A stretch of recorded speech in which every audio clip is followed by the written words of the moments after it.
Arizona, Colorado, Indiana, Michigan, New Jersey, Tennessee, and Virginia. Listen up. WynnBET is now live in all these states, and the excitement of Wynn Las Vegas has finally landed in online sports betting and casino play. From boosted parlays to live in-game offs on every major sport, WynnBET gives you the tools to win. Sign up today for your risk-free $1,000 sports bet. Download the WynnBET app now or visit wynnbet.com to start winning. You are listening to Dove Valley Deep Divers with Erick Trickel and Lance Sanderson. Ball comes out of the hands of Newton.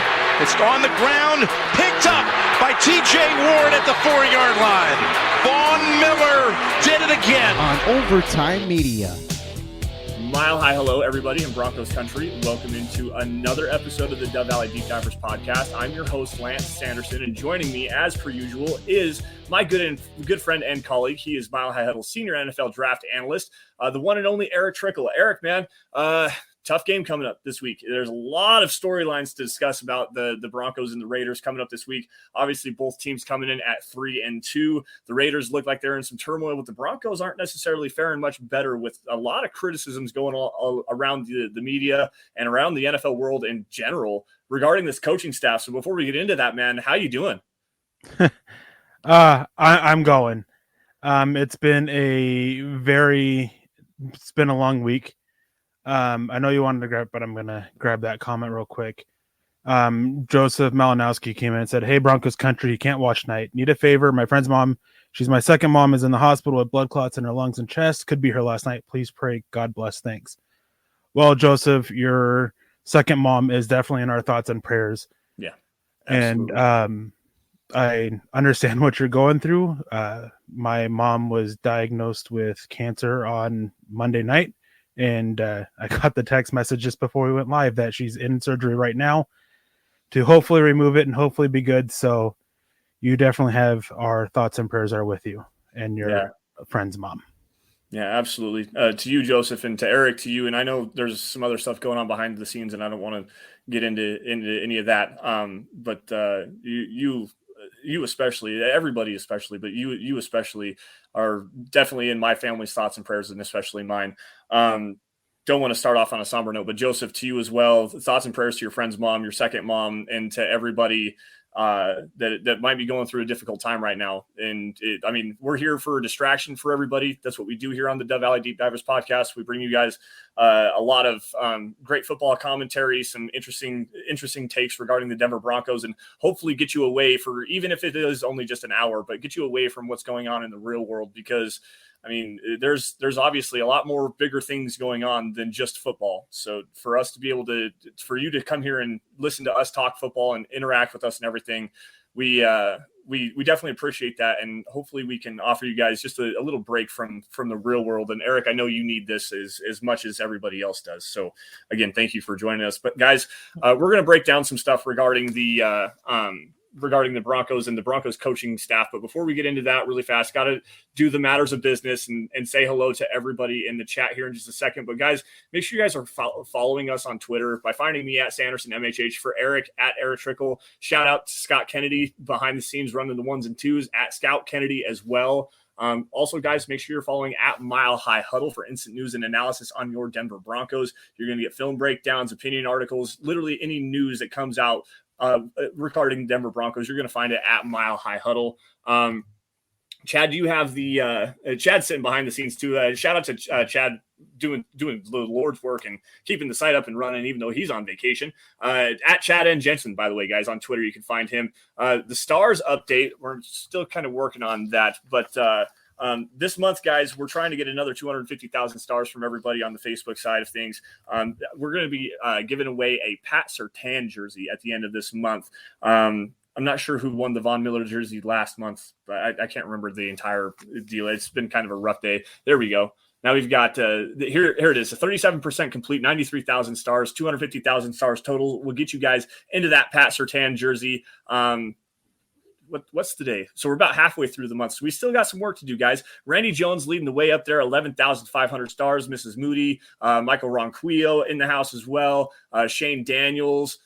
We've got Lawrence Rivera in there as well. That's your top 5. Josh Hoyle, number 6. Peter Middleton over in Cambodia.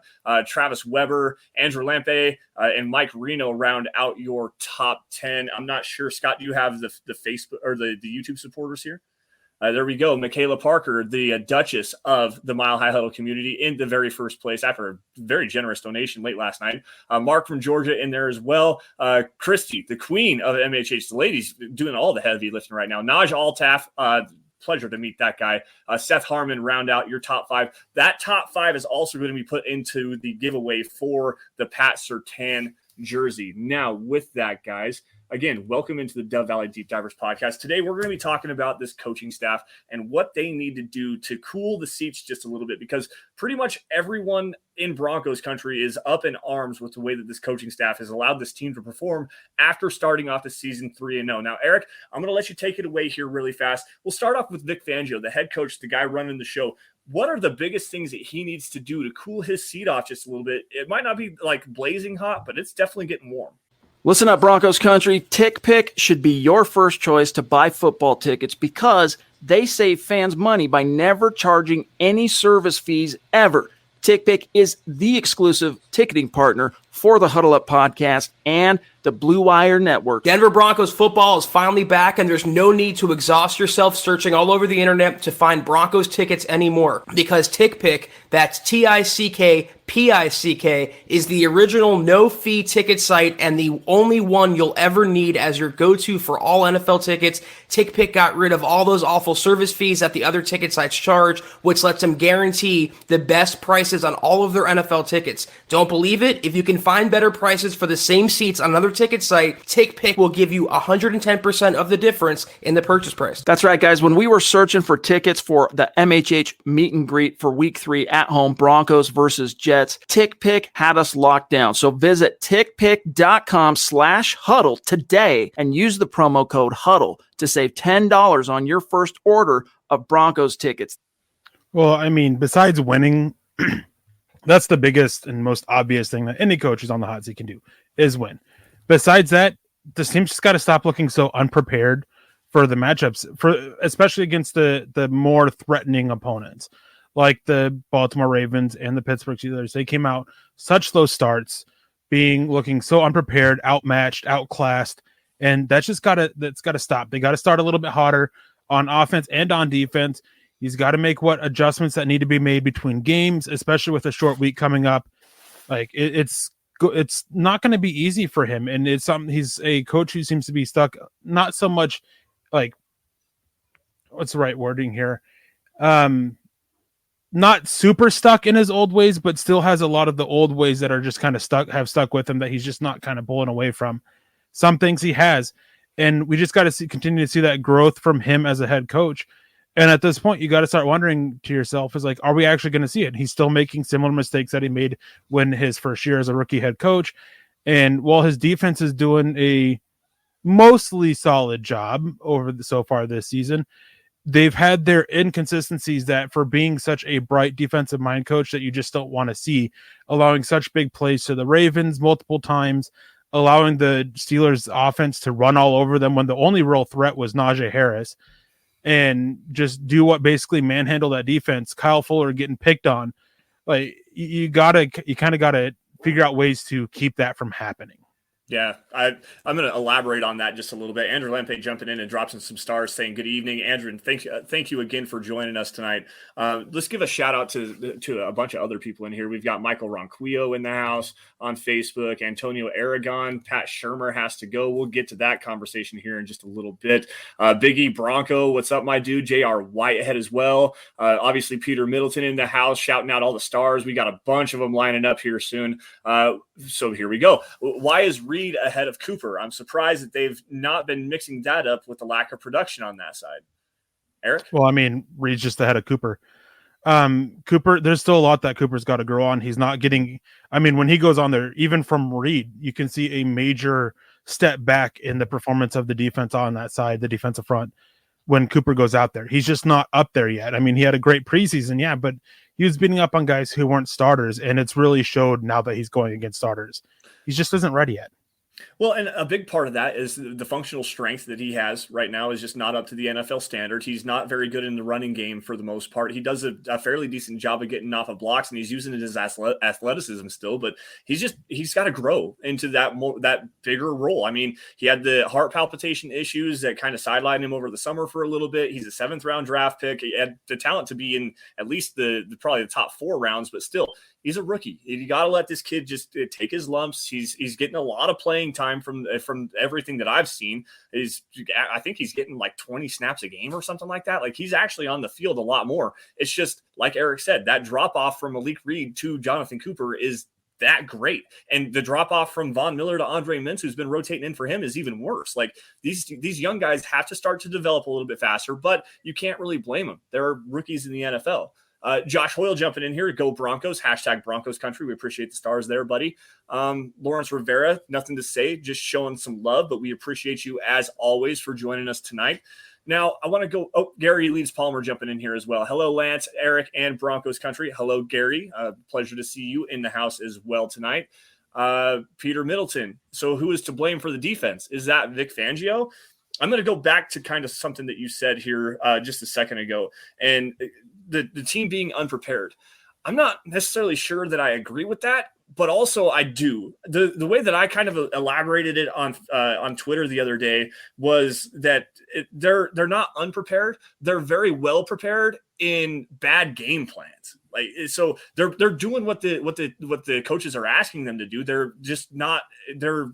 It's just not the right game plan. Like, going against the Baltimore Ravens a couple weeks ago, they literally set out to stop the run and said, Lamar Jackson, go ahead and beat us. And damn it, he did. He threw for 319 yards, had that big long touchdown pass to Marquise Hollywood Brown. Like, they dared him to beat the Broncos, and he did. Like, that's exactly what they wanted him to do, and he actually did it. You have to adjust on the fly on that. That's a bad game plan. You have to play that a little bit more straight up. Erick, do you agree with that, or am I a little bit off base there? Well, on the play you highlighted, like, that's a little bit of not exactly being prepared. They weren't expecting that kind of thing from the Ravens. It's something that they do, just not frequent enough, and they were wanting to test Lamar Jackson. And then it also is execution. I mean, I think it was Kareem Jackson who came out and admitted that he just didn't get enough depth on that because he wasn't expecting it. That falls on the coaches. That falls on not being prepared. And then when you look at the Steelers game, that even more so shows it wasn't a game plan issue. They game planned it just fine. It just came down to they weren't prepared for everything that the Steelers are going to throw at them, and then just failures by Kyle Fuller on 3 big plays by him, and then failures by multiple others, by the run defense not getting enough push. Well, why weren't they getting enough push? I mean, this was a Steelers offense that was banged up, or a Steelers offensive line that's banged up, and one that's been getting pushed around a lot.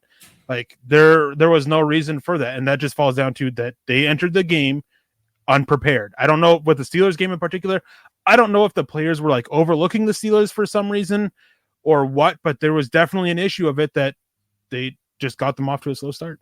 Yeah, and something that you didn't really touch on there was the lack of energy. Like, the Steelers crowd was fired up. The Steelers team was fired up. They came out and was ready to punch the Broncos in the mouth, and the Broncos came out flat and emotionless. I mean, Vic Fangio kind of elaborated on that, and Travis, we'll get to you here in just a second, buddy. Hold on for just a quick minute. But with Vic Fangio, he's like, yeah, they hit us on that deep touchdown, and now all of a sudden everybody else comes out flat, or at least it looks like everybody's unprepared. That is an issue. That is definitely an issue. This team does have kind of an unpreparedness thing.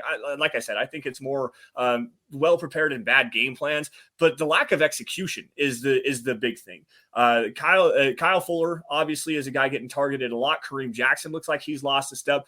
This Broncos pass rush is still just completely benign. Like, they have no sense of urgency from this team as a whole, and that does go into a lack of preparedness. Scott, you want to grab Travis really fast? Real quick on that note, just a fun fact when talking about the Broncos pressure, and they're not getting enough for my taste, but for the Bears averages when under Vic Fangio, Denver's actually right there on pace with them through 5 games. Right. But the issue is that they got those in 16 games. This is a 17 game season, and they're barely just in line with them. Sacks, they're right on there with, like, through 5 games, they're right there with it. But the total pressures are, in a way, more predictive of defensive success than sacks are. And Brandon Staley talked about that a little bit. And so we definitely got to see more for it. But it's not like they're a terrible unit. It's just they don't have the consistency. And the issue is that they rely so much on that pressure that they can't hold up on the back end well enough if they don't get it to still be successful or capitalize off of bad throws. Right, and which is wild because the secondary is the highest paid secondary in the NFL, and everyone thought that was the best unit on this Broncos team, but I digress. Travis Weber jumping in here, dropping some stars. Good evening, Broncos country, Lance and Eric. I want us to win, but I have already made up my mind that Fangio isn't going to get us there. We need someone who is up to speed with the game today, and I know it won't happen midseason, but if we lose to the Raiders with the position they are in, Fangio and Shermer needs to be shown the door. It wouldn't surprise me to see Pat Shermer get his play calling stripped away from him after this game. Like, honestly, that would, if he can't develop a good game plan going against this weaker Raiders defense, and they've been playing pretty decent football, but they're not a good defense. Denver has some really good matchups that they can exploit here. But man, the Pat Shermer has to be able to figure out to get out of his own head a little bit. We'll get back to that here in just a second, but it's bad with Pat and Vic. I mean, there's still some issues with him as well. I mean, one of the biggest things that I've seen, we'll get into this. Actually, let me grab this from Lawrence. Can we pull together a second winning push? They can steal one from the Raiders, but I don't think that they're going to fare very well in Cleveland, Eric. Yeah, I don't think that they'll end up going into Cleveland. I think that with everything going into this Raiders game, I really wouldn't be surprised if they win it. Mike Shanahan's going into the Ring of Fame. There's going to be a lot of emotions for that. They're going to be a very intense team, especially with Mike Shanahan was like 27-7 against the Raiders or something like that. I can't remember his actual, he just annihilated them with consistency, and it'll be a very rough day in Denver if they don't beat the Ravens on the day Mike Shanahan gets into it. I think they pull it out this time and then lose on the following week. Now, going on off of Travis Weber's comment real quick, I don't see any coach getting fired during the season. And the simple reason for that is if you're firing a head coach, then you're typically wanting to get a look at one of your coordinators to possibly take over the head coaching job in the interim. Same thing with firing coordinator. You're looking at one of your position coaches that wanting to possibly take over long-term and giving them the job on the interim. I don't see that being the case with Denver. I don't see them wanting to look at any of these staff for a promotion. So I think they'll stick with the staff throughout the season, and depending on the results, make some changes afterwards. But the one change I could see is Pat Shermer losing play calling duties to Mike Shula, specifically Mike Shula, no one else. Yeah, and I wouldn't necessarily hate that with what he was able to do with Cam Newton in guiding one of the most prolific offenses in the NFL and back in 2015. Travis Weber jumping in here.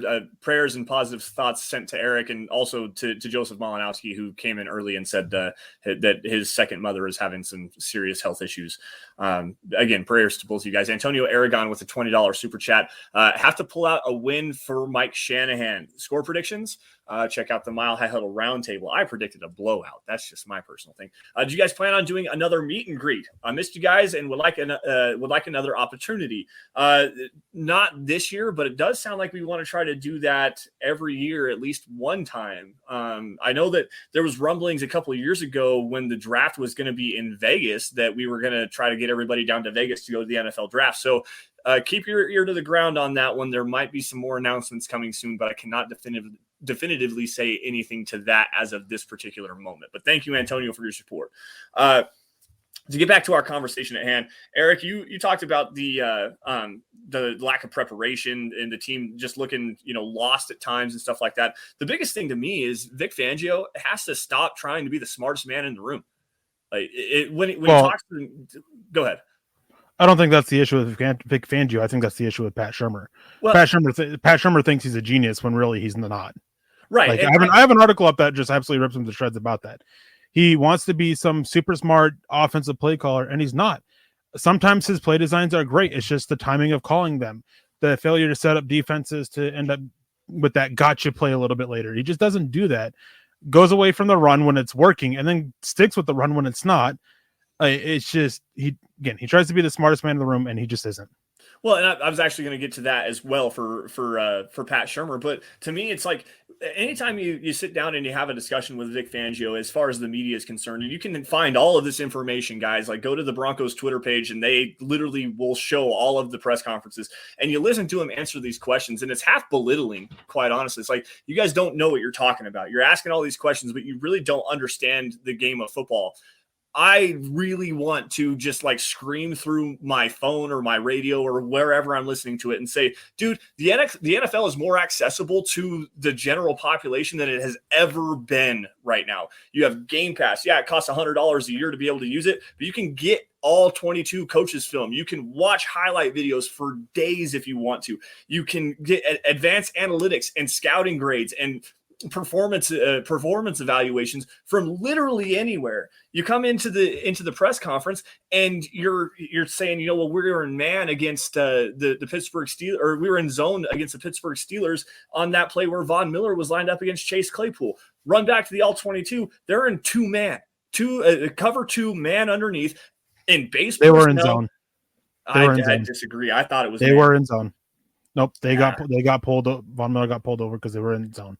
It didn't seem like that to me. It looked so weird. But the bigger point of that is, why are you in base personnel, 2 cornerbacks, two linebackers in a 4 wide receiver formation? Like the Steelers came out 4 wide. You're still with your base personnel. Why are you even letting that play happen? Call a timeout and get the right personnel on the field.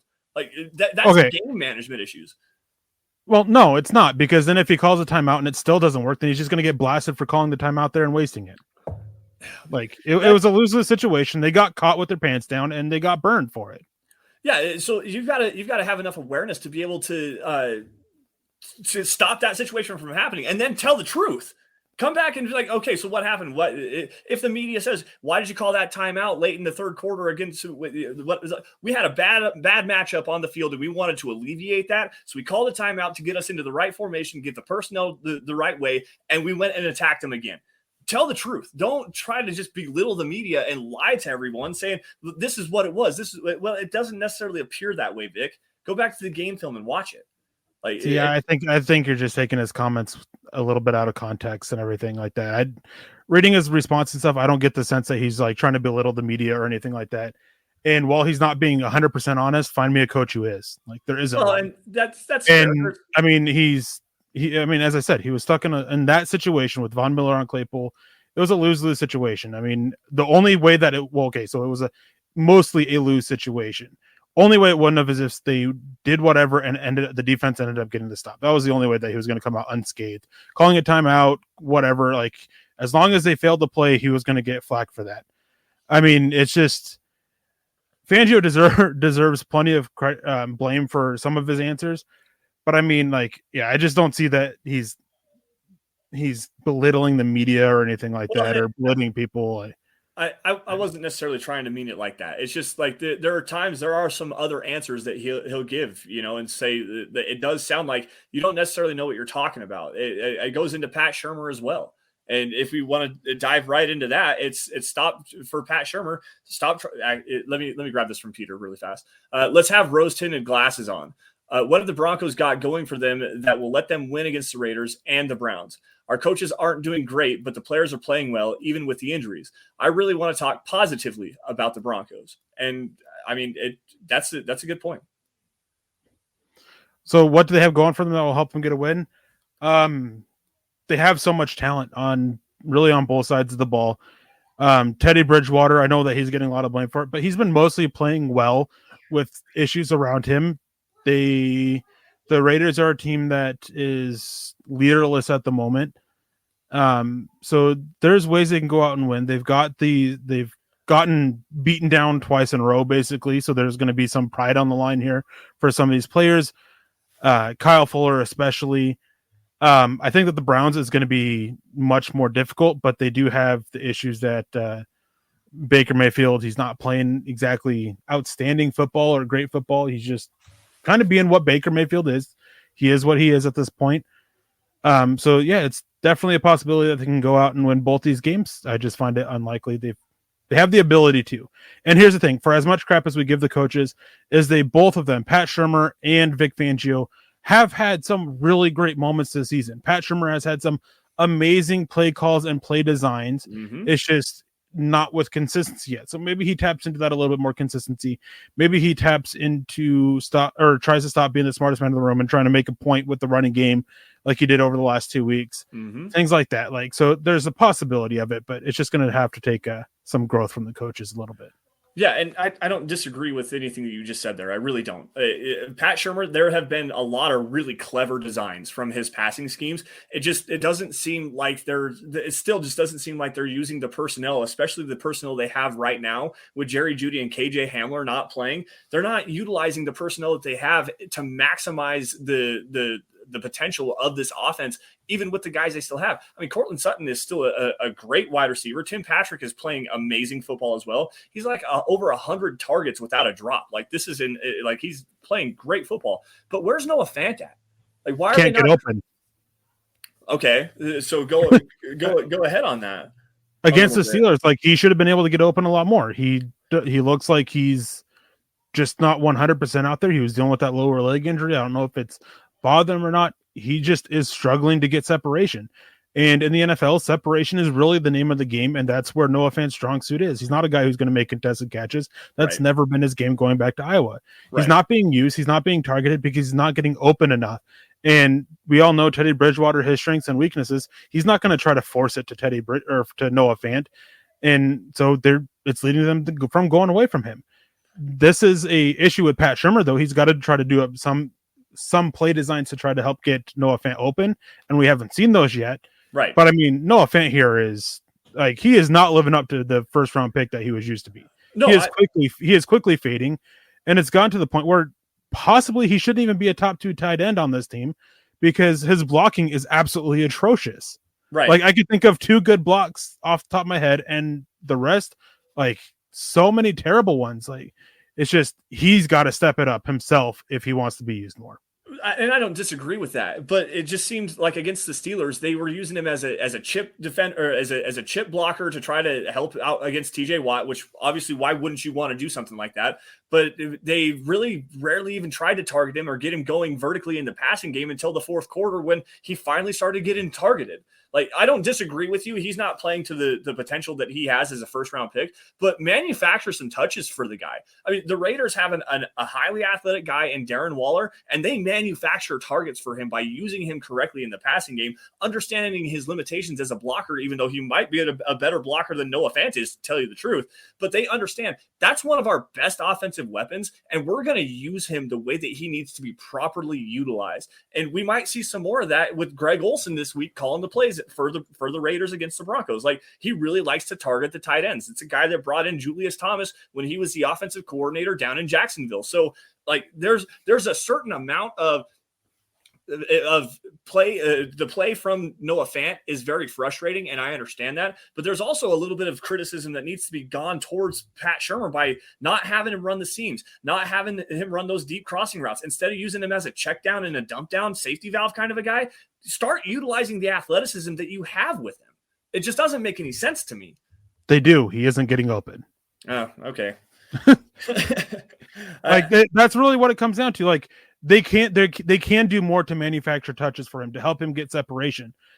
But when they do use him in these other routes for these deeper intermediate routes, he isn't getting any separation. He's getting caught in double coverage with a safety over top and a linebacker beneath him, and he's not able to get away.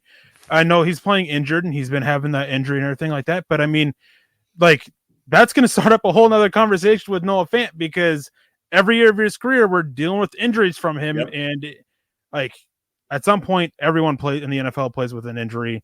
Like, you just got to learn how to perform with it. Noah Fant's not. Yeah. And I don't mean this to hate Noah Fant. I've defended Noah Fant for a while, but I mean, it's gone to the point where step it up or don't. Albert Okwuegbunam, outside of that drop against the Baltimore Ravens. Was that the one? Yeah, I think that's right. Yeah. Yep. That's Anyways, right. Long week, games blurred together a little bit. Outside of that drop, he's been playing very well, and he's exceeded my expectations. Erick Saubert is playing extremely good football. So, and they're both doing much better than Noah Fant as his blockers.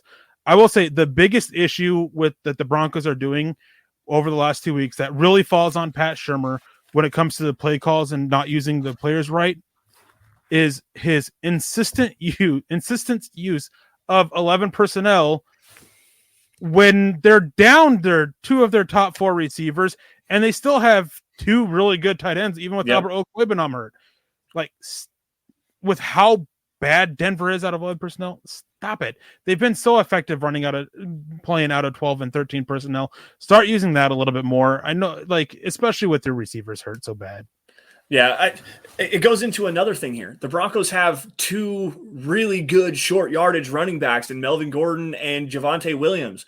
And you get down inside the 5-yard line on the last drive of the game. You're getting ready to go tie the football game. You need a touchdown and a 2-point conversion against the Steelers to do it.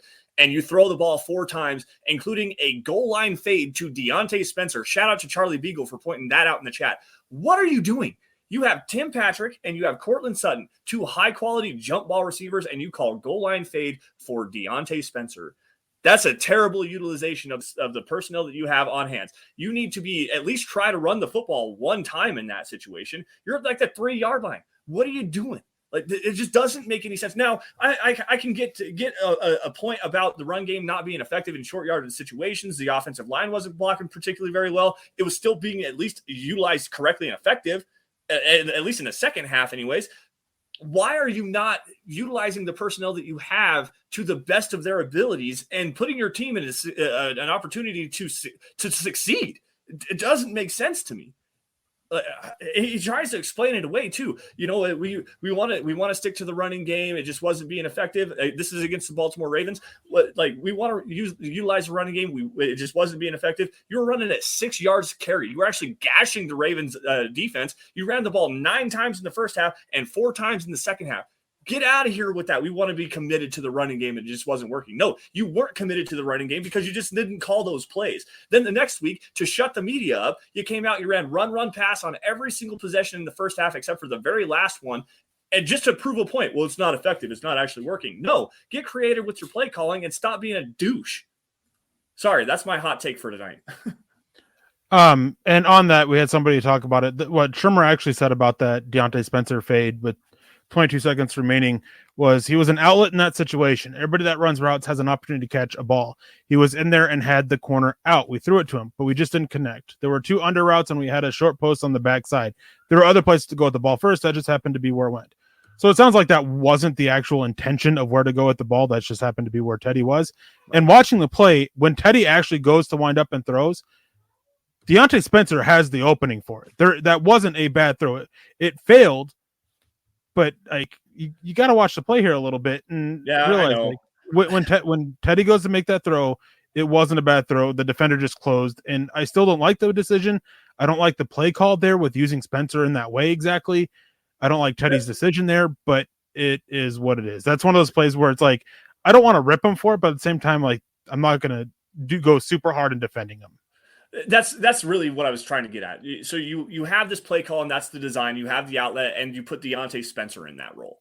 Like I don't know what it takes to change the formation a little bit or move some guys around and put Cortland Sutton into that and have Deontay Spencer run the underneath route or whatever you got to do. But to put your players in that kind of position, yeah, the play call wasn't necessarily the greatest, and I will definitely agree with you on that. But put your players in the right position to succeed.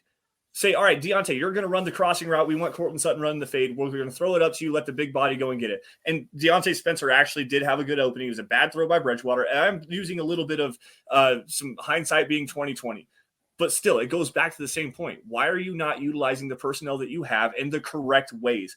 You're calling the right plays. You're just not using the players to the way that they need to be used. Brian Greenfield came in with a $10 donation. Says, my question is, who's more at fault for this team to play under Fangio? Is it Fangio, the GM, or Shermer? I was blaming Shermer, but man, this has to go on Fangio as a head coach. It's everybody. I mean, when talking about the coaches, and it's always so easy to blame the coaches. That is always the first place where everybody goes to blame really once the game's over. It's always the coaches. Mm-hmm. But I'll tell you what, when both the Broncos losses, especially this loss to the Steelers, there is far more blame that needs to go on the players, honestly. Just multiple failure to execute on plays that shouldn't have been a problem, on plays that ended up being huge plays for the Steelers. Kyle Fuller had multiple. Draymond Jones had a big one. Like, you just do that. Like, I understand coaching. You have to have them prepared and everything like that. And you got to teach them not to do these things, but you still have to go out there and execute. There's only so much coaching can do. Yeah. I would say that it's actually Fangio and Trimmer, while they deserve their blame, more of it actually goes on the players at this point.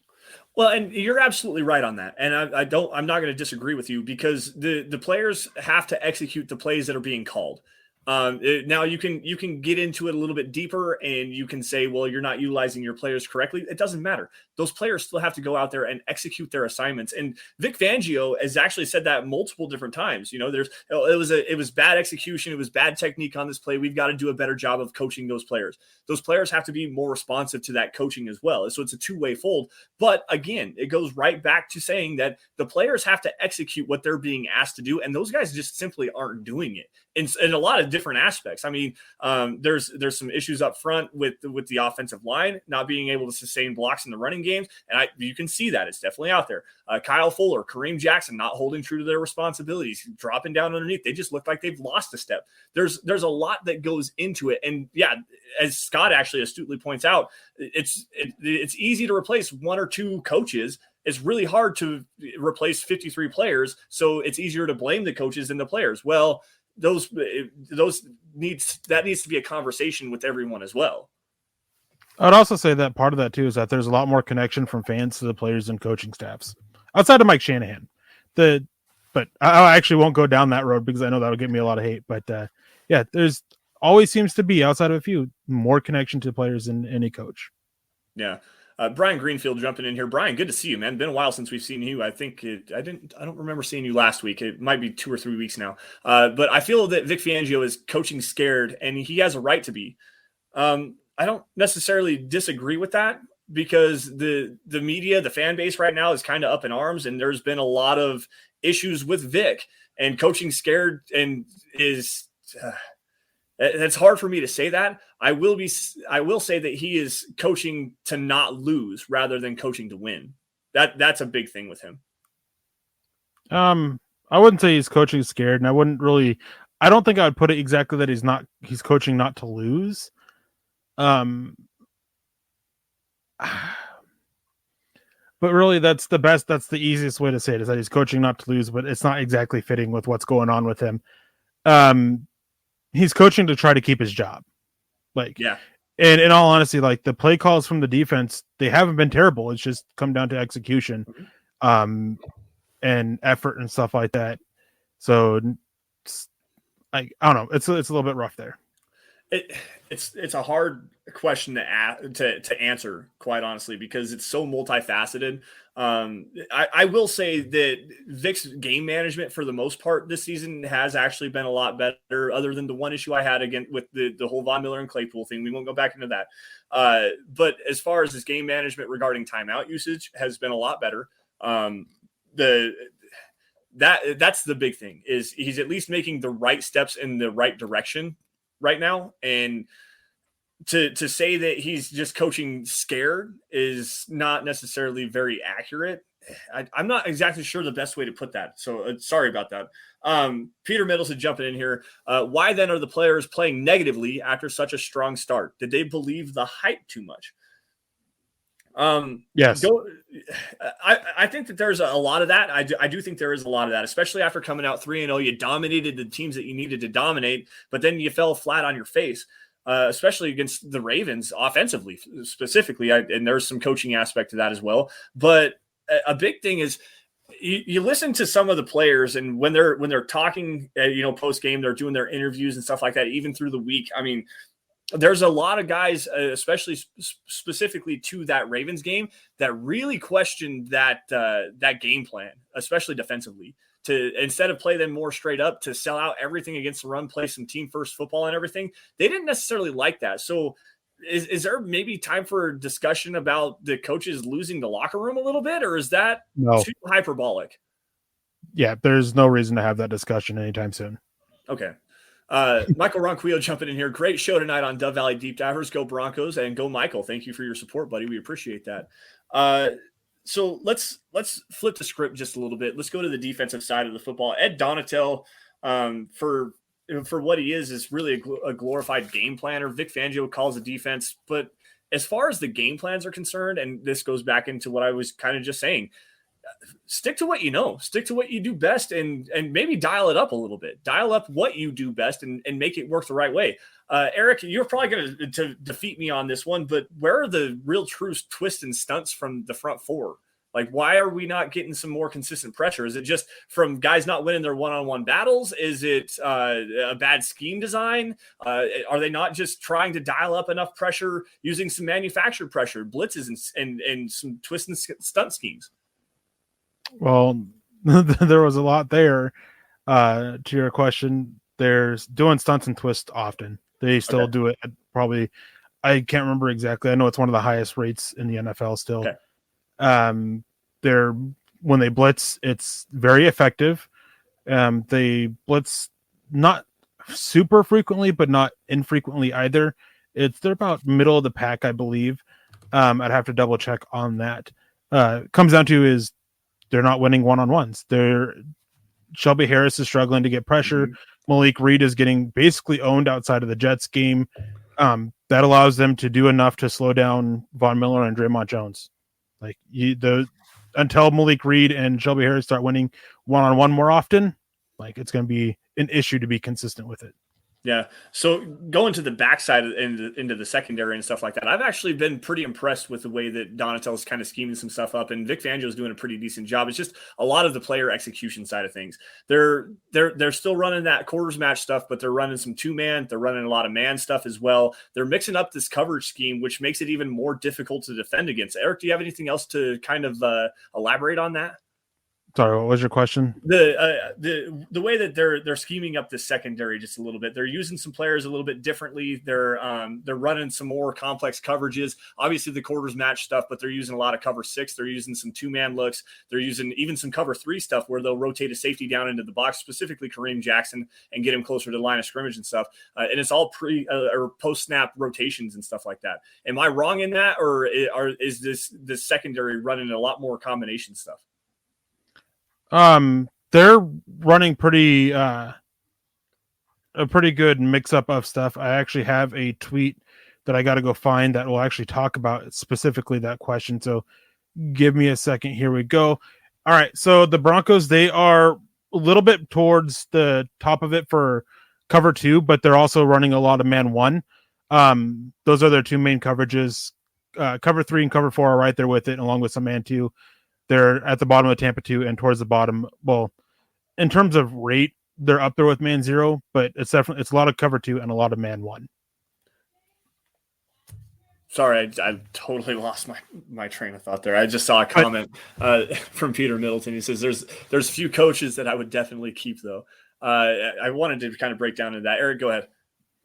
But I think what an issue with the secondary is that they playing off so much. I mean, we've had some issues with corners not doing what they were actually told to do. We saw that with in the season opener with Patrick Surtain. We've seen that a couple times with Kyle Fuller. He's not trusting his technique, which when you actually watch him, I know Vic Fangio said that when you actually watch Kyle Fuller, when I went back and watched him against the Steelers, that was a very true statement. He just wasn't playing with sound technique and wasn't the technician that he's really grown to be in the NFL over the years. So it was a bunch of issues there and everything. So it's a good mixture. Now, real quick, I want to touch on this comment here, and it's from Zabulon Omega Kevin Lind, and he says, how great is it we let Brandon Staley go a couple years back? Here's the thing with this is it was a situation that wasn't beneficial for Denver. If Denver kept him, they would get a lot of flack for keep holding him back. They let him go take the Rams defensive coordinator position, and a year later he was a head coach. It sucks that they did that, but I mean, they were letting a guy go take the promotion. I know a lot of Bronco fans, when Denver tries to go get a coach from another team and they don't allow it, fans are mad. I mean, let the coaches go have their promotion. It'll bite you in the butt sometimes. Sometimes it works out. But I mean, and this is one where it just really bites Denver in the butt because he ended up in the same division. And he turned out to be a fantastic coach on top of it. The way that he's speaking to the media, the way that he's handling his game preparation, the players absolutely love him. They go to battle for him. They play hard. They look very well prepared. Like that Chargers team is going to be scary with Brandon Staley, and some of the astute points that he had about the running game, the physicality that it brings and stuff like that, how you don't need to have an effective running game to have an effective play action game. Like there's a lot of things, and quite honestly, from a defensive coach, he could teach Pat Shurmur a lot of different things, because the way that we're seeing Pat Shurmur coordinate his game plans and stuff like that and call plays on the fly, it's Brandon Staley might be able to teach this guy a thing or two. Brian Greenfield jumping in here with the $10 super chat. Is it just me, or are the last 2 weeks Sutton's effort has had me disappointed? I know stat-wise he had a game last week in the second half, but in the first half he was piss poor and very disappointed. Thoughts on that, Eric? I mean, it's just been slow starts for the offense, and it's definitely starting to drag on him. Against the Ravens, I think there were some issues with the injury and everything like that, and some of the passes that were thrown his way the second half. But I'm not sure if I'm ready to question his effort just yet, but I can definitely understand why people are going that way. Another comment here that I wanted to touch real quick was George Noonan says, good teams don't need to adjust. Most teams adjust. Good teams, bad teams, doesn't matter. It's a game of football. It's a game of chess. You're always adjusting what you're doing. You try to stick to what you do best, but you adjust it a little bit to still continue to work. And that's a big thing, especially offensively with this team. And it's not just Pat Shurmur. It goes back to Rich Scangarello. It goes back even further than that. This team really doesn't have an identity. They don't. They don't say, all right, well, this for an example here, on 3rd and 3, with the John Elway and Terrell Davis back in the 90s, on 3rd and 3, you knew it was going to be 19 handoff, cut it back, and we're going to gain 4 yards, 5 yards. You knew that was what was going to happen. Every now and again, you built a play action game, you bootleg, you booted out of that, took a shot down the field. But for the most part, this team had an identity back then. Right now, what exactly is this team's identity? Because it seems to change all the time. The one thing that you can't say, well, and that doesn't help anything. But there's also the play calling aspect of it. The one identity I think that you can come away from it is that Pat Shurmur likes to go into 11 personnel where then he gets very predictable. Like you see it every single game. They're playing well in 12 and 13 personnel. I don't understand why they don't have some 2-back sets and stuff like that out there, but they'll get to an offense rolling and they'll start to get a good drive. And then Pat Shurmur says, we're going 3 wide and we're going to throw it 3 times and then we're going to punt. Like that's the offensive identity of this team. I know that's probably I'm hot takey today. I've been tired. Pat Shurmur feels pressure when he shouldn't, and it dictates his play calls. Yes, that is what will forever keep him as a not so good offensive coordinator. Yeah, and you're absolutely right on that, because he doesn't stick to what's actually working for him. The 12 personnel running Melvin Gordon between the tackles, get Javonte Williams on the outside, let him one cut and go. Where's that at? Like Javonte Williams has 2 long runs this season running off tackle, especially against the Steelers. 49-yard run. He barely got tackled at the 2-yard line. Like, where's that more often? That's something that works for this team. Why don't you use it and utilize that more often? It's again, just mind blowing to me. I want to go back to Brian's. Go ahead, Eric. Sorry. Real quick. I talked about it earlier with the Broncos blitzing to generate pressure and everything like that. They actually are the team that blitzes the 4th most time. Wow. Okay. The issue is that they're 13th in their ability to get pressures, and they are. Sorry, I lost where I was at now. And yeah, they're not winning one-on-ones. They're blitzing a lot to try to generate pressure, and it's just not working out so well. Gotcha. Okay. Well, sorry for being wrong once again. That's my bag on this. I'm used to it. I want to jump back to Brian's question really fast. The one about Courtland Sutton over the last couple of weeks. Sorry, we grabbed that really fast. To Sutton's effort, I don't necessarily believe that. I think that Courtland Sutton is one of the guys that puts in a lot of effort. I think that's the way that he leads this team, is by going out there and letting this play, do the talking for him. He's also very good in the locker room as far as a vocal leader as well.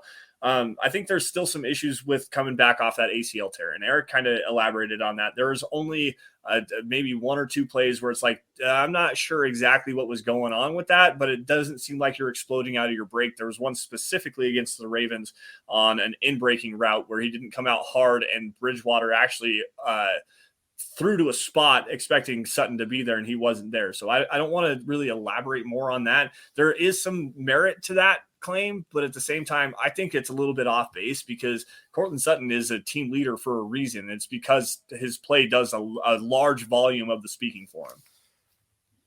Let's see. Let's run to the comment section here really fast. Or do you want to talk about Tom McMahon other than just say that all the complaining about him is just a moot point at this point? Yeah, I mean, it's like everybody knows how bad he is. Everybody knows that he's probably going to be fired. Like, just not. That's that. I mean, he won't be here next year. Probably, maybe multiple other coaches won't be. Like, nobody talking about it. And Jody Moncrief comes in and says, "So was I right on Bowles? He's been trash this year. Bowles has not been trash. Like, was he as great as last year? No, but he's still better than he was his first few years of his career." And he's still an above average offensive tackle in here. So, yeah, a couple of holding calls. I disagreed with the one against the Ravens. I thought it was a little bit ticky-tack. The one he had against the Steelers, though, that was a straight-up choke slam. That was deserved of being a hold. He's actually been pretty solid, and for the most part, outside of the penalties, he's been relatively unnoticed because he's been that good. And when you're an offensive lineman or a cornerback and you don't get talked about, that's because you're doing a damn good job. And, yeah, so I digress on that point. Brandon Harden jumping in here with a $5 super chat. Bama Broncos, this John Elway staff, Peyton will pick his staff next year. Maybe. Yeah. All depends on the outcome of the season. If they make the playoffs, this coaching staff's not getting fired. I don't disagree with that. I don't disagree with that. I really don't. The one thing that it's hard because you don't know how everything's going to play out. Obviously, we're not mind readers. We can't see into the future. If the Broncos fall apart and continue on this collapse that they have right now, lose to the Raiders, lose to the Browns, and potentially even lose to the Washington football team before they go into the bye, you can definitely see some heat being generated, a lot more than what is already being generated. But I don't think anyone's going anywhere. McMahon and Shermer are the guys that are probably most likely to go. But if this team makes the playoffs, which they definitely still have an opportunity to do so, they need to win 9 games out of their remaining 11, which is kind of a tall task, but at the same time, definitely doable with the schedule that they have. I think that a lot of it goes down to the performance of the team in general as a whole. Where's the cohesiveness at? How does the preparation look? How is the offense performing is a big thing because the defense has been playing actually pretty decent football for the most part. So if everything goes, there's going to be a scapegoat. I think towards the end of the season is probably going to be Pat Shermer, but there's a good chance Vic Fangio gets his last year of his contract. They bring in a new quarterback and a new offensive coaching staff and run it back next season, especially if they make the playoffs. Only if they make the playoffs. Only if they make the playoffs, Erick says. Only if they make the playoffs. If they miss, George Payton will pick his own staff. That wouldn't surprise me either. That would not surprise me either. So, Erick, let's get into this just a little bit because Benjamin Albright the other day had an interesting tweet. He also said it on Broncos Country Tonight the night before, and it was not that they're actually looking to replace Vic Fangio right now, but he gave a short list of some names to watch more than this is going to be the final list, but it's a short list of names to start watching, including Jonathan Gannon, the defensive coordinator in Philadelphia, Scott Turner, and I forget where he's at. But then you have names like Jason Garrett, Darrell Bevel, and Dan Quinn, who's the defensive coordinator in Dallas right now. That's not necessarily a very inspiring list of candidates for this Broncos team. But, Erick, there's a reason behind that list being named, at least for right now. Can you elaborate on that just a little bit? They all have connections to George Payton, either from Minnesota or from his time in Miami. And that list isn't as terrible as many on Twitter over the last few days have made it out to be. It's actually a pretty solid list. Other than Jason Garrett. Jason Garrett's the one that I don't necessarily want any part of. Darrell Bevel is actually very intriguing. We were talking with Carl Dumler in our group chat about him the other day. And there's some more speculation, and I won't get into that right now. But Darrell Bevell is actually a pretty decent coach, a pretty decent offensive coordinator for the most part. And Dan Quinn, as far as a leader, is a very good leader. His defensive scheme is starting to adapt a little bit more to today's NFL. He's doing a really good job of getting his guys prepared, and they come to play well, other than Trayvon Diggs, who seemingly has 6 interceptions, but also is on pace to allow the most total yards in coverage ever. It's a weird dichotomy on that one. But for the most part, that list really isn't that bad. Jonathan Gannon is one that I'm really intrigued with too. Yeah, if you want the next Brandon Staley, there you go. Yeah. No other way. I mean, I have a list out on it as well. It's 5 for each position. It's on Mile High Huddle. You guys can go check it out. Most of the people, I don't think anybody on that Ben named is actually on mine. I talk about, Brian Dabble. I talk about Kellen Moore, I believe. For a head coach, it's 5 guys. Only one of them is a defensive guy. Since I know that so many fans here are wanting to go offensive minded. But multiple guys for special teams, breaks them down a little bit, guys for the offensive coordinator and defensive coordinator position. So make sure you guys check that out. Learn a little bit from some other options there. But yeah, I mean, that list that Ben tweeted out, it's not that bad. John Gannon, he's a pretty good one. Dan Quinn, as you said, his cover 3 was a flash in the pan. I mean, it was the defense for 5, 6, 7 years. Yep. And now it's starting to fade away, and he's completely adapted, and his defense is actually doing fairly well. Leslie Frazier is probably one of my favorite. I know a lot of people want to sit there and give all the Bills defensive credit to Sean McDermott, which he gets some of it, but I mean, Leslie Frazier is the defensive play caller there. He does most of the game planning for them. Sean McDermott, from every conversation I've had, is that he is very hands-off and delegates very well. And hopefully that is something that Leslie Frazier picked up, because his last time as a head coach, he didn't. Yeah. And I know that a lot of people are going to be mad about retreads, but what is it, 8 of the last 10 Super Bowl winning coaches have been retreads? So, well, it goes even further back than that. I think it's 17 out of the last 20 or something like that. It goes even so. Andrew Mason actually had the tweet about it, and then Benjamin Albright piggybacked off of that and kind of elaborated on it. But it's 8 out of the last 10, I think. And if you remove the Belichick dynasty there, it's or no, I can't remember exactly how it was. Go check that out at Andrew Mason. But James Grossman jumping in here, and he said earlier today, I saw this earlier, that he loves the show and he's very happy to catch it live, and we're very happy that you're here and happy to shout you out, buddy. He says, my impression is we, the fan base, are just miffed about having what would seem to be a good roster, so the coaching must be the problem. So based on the first 5 games, which section of the team's roster would you say was overhyped during the offseason? I'm feeling like it's the secondary. I kind of tend to agree on that one. I definitely tend to agree on that one. The one thing that it just grinds my gears is the offense seems to not, and I go back to the offense. That's the specialty of my football is definitely offensive football for the most part. But the offense is underperforming through play calling, through execution. Injuries definitely take a part in that as well, but really the pass catchers, and it goes to, it's a synergistic effect. Teddy Bridgewater has seemingly been played very well from at least my opinion. He hasn't been, lighting up the stat sheet by any stretch of the imagination, but just the with the pass catching options that this team has, with a quarterback that's playing pretty decently, you would expect to see this offense take off in some way, and they're just not. And I don't understand why. I really don't. I don't. Sorry for that. I understand a lot of it, but at the same time, I don't. It doesn't make sense is the biggest thing. It doesn't make sense that why this team can't get something going offensively. And that does seem to go back to the coaching side of things, quite honestly, in my opinion. Brian Bell jumping in here with the $5 super chat. I think the Broncos should go no huddle on offense and play more man coverage on defense. What's your take, Eric? I agree with going more no huddle on offense. I don't agree going man, because they're much worse in man than zone. Yeah.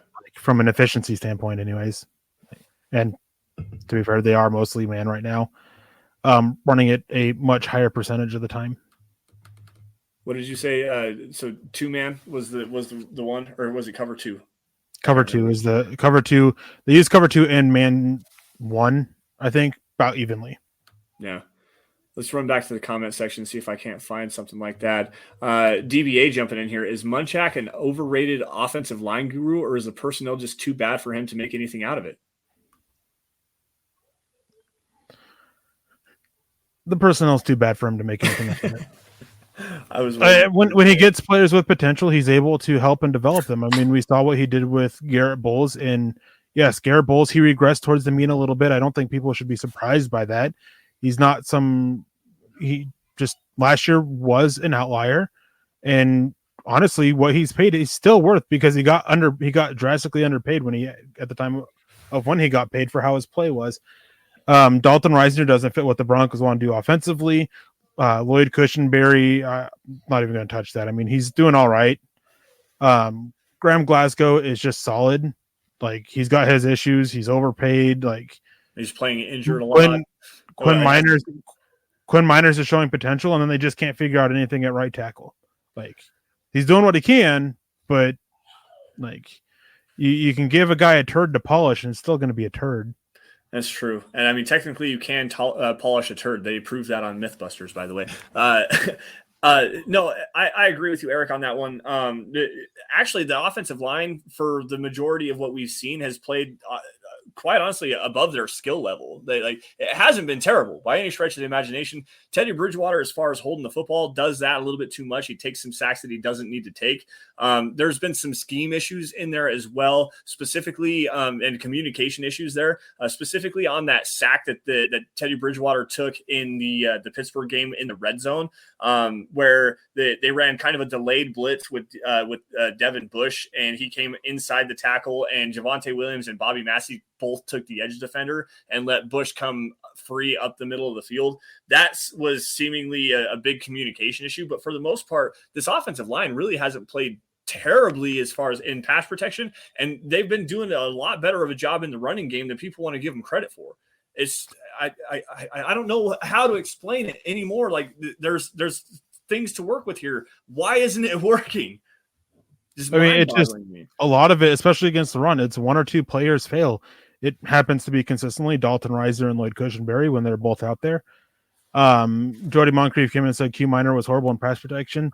Q Minor has, in his limited action, has been the best Broncos offensive lineman, and he did a much better job. I mean, he was better against the run, obviously, but he held his own in pass protection much more than Netani Moody did. And honestly, we should be hitting the point where Quinn Minor is actually at least discussing him should be starting. BG jumping back in here with another $5 super. Outside of Vaughn and Williams, there's nothing to get excited about watching this team play. You guys missed a super chat at 8:41. Who was that? Scott, do you think that you can go back and find that so that we can give the shout out? Apologies for that, guys. It didn't even realize that it came into that. Is there any way we can get back to that by any stretch of the imagination? Maybe I'll take a look at here as well. Travis Weber jumping in saying, great show tonight, guys. Have a good night and enjoy your weekend. Continued prayers to all in need. Go Broncos. And Travis, thank you for that. We appreciate that, buddy. As far as Quinn Miners is concerned, the thing that really stuck out to me was he started that game against the Jets and was going against Quinn and Williams a lot. And he played he played a lot in the game against the Jets, excuse me on that. But he went against Quinn and Williams and Fo Lorenzo Fatukasi, and that dude stood those guys up like frequently. I noticed it watching it live with Eric in the stands, and he was holding his own against one of the probably top 7 interior defensive linemen in Quinn and Williams. Like, he was playing incredibly well. He's moving guys off the spot. He's pulling well. His awareness is on point. Like this, Eric's absolutely right. Quinn Miners is really on the verge of becoming a starter for this team. And hopefully it's quite honestly for Dalton Reisner, who has been really, really rough this season. Let's just say that. Let's see here. I'm trying to find. We got the Bama Broncos super chat, and I'm not seeing anything else. The stream jumped on me, and it is now gone. So apologize for that. We'll run it back, and I'll give you guys a shout out on on Twitter or something like that. Brian Greenfield. Okay. We played better under Vance Joseph, and that's bad. I feel we have a good chance to get beat bad versus the Raiders, to be honest. Eric? I disagree. I don't think Denver played better under Vance Joseph. I think they looked far more unprepared, far more frequently, and far more way over their heads. Granted, the team back then, if you want to do a adjustment for the talent that they had, the team back then wasn't quite as talented as it is now. So if you want to factor that in, sure, you can go that way and say, yeah, it was better than, but it wasn't good, like by no means.